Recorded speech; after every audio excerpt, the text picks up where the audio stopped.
the influence of microorganisms on the taste of food. And they investigated organic farming and conventional farming areas in Japan, and he really presented a list of microorganisms and said this microorganism, if you have this in soil, is dependent to prepare more sugar in the plant. And then he used the example of an organic strawberry farmer who collected all the urine for his neighbors to prepare his strawberries. And he won so many prizes because he has the most delicious strawberries of Japan based on this organic farming practice and stimulating the growth of these right microorganisms. But then does it also help to make food more nutrition? Nutrient to add some vitamins, for instance. Yeah, let's put it that way. A healthy plant, of course, produces more. Like what I show with the potato, or if you go to the organic shop and have, let's say, organic tomato or another tomato, then you realize that the organic one may be much more tasty. Or a good example for me is cucumber. If you go to Albert Heijn, for instance, and you have a normal cucumber and the organic one, okay, the organic one is more expensive. Of course, this is the disadvantage from the economical point of view. But if you cut it, so it's much more structural. No, but the microorganisms in the soil, do they help to add vitamins? I don't know, but I can't answer. But they, let's put it that way, they won't be a barrier to do so. Yeah. That's for sure. And what is maybe also good to know, that if you think about pest control, what they found out is that if you have the soil with the right microorganisms, so the plant will be very strong.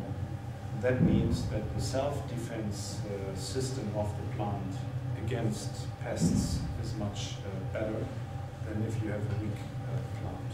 So it's like with us.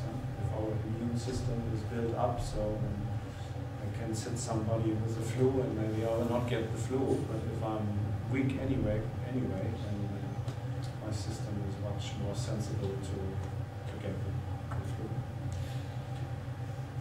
This is just a stimulating picture which I took during the last architectural biennale in Venice. There was one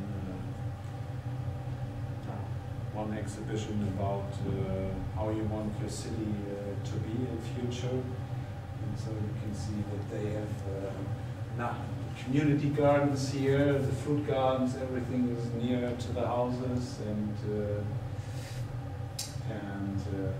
solar energy production, so lots of visions. And if you think about plants which are good to combine, or how many space you need to what, then you can also look for these permaculture networks. And there are also books on permaculture, so you can find a lot of information on how to combine crops.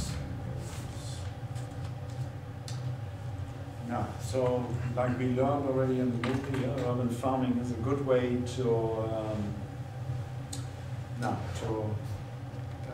provide food security and also pollution control. If you think about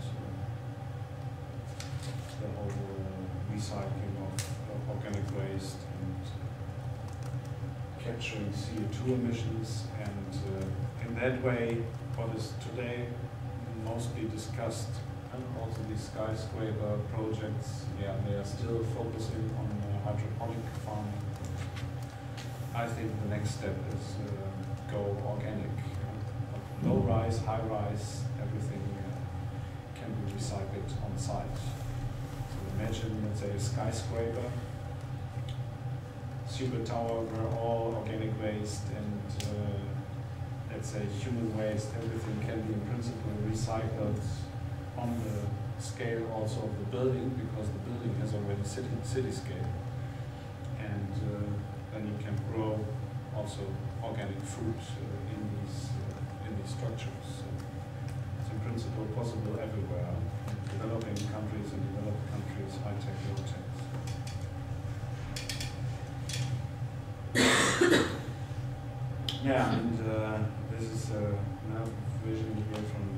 Calabo for the green extension of Hong Kong. They always focus on rainwater harvesting, but what is still lacking in these visions of our famous colleagues from architecture and urbanism is in principle closing the loop with the waste part. When we were working on this Sustainable Sanitation in Cities book, I also implemented this picture and also a project from Kenyan architects in Malaysia. So I emailed with Kenyan and told him what we want to do, and so he was already very open and said, yes, yes. In future we have to consider that also. Now, okay, that was this part. Thank you very much.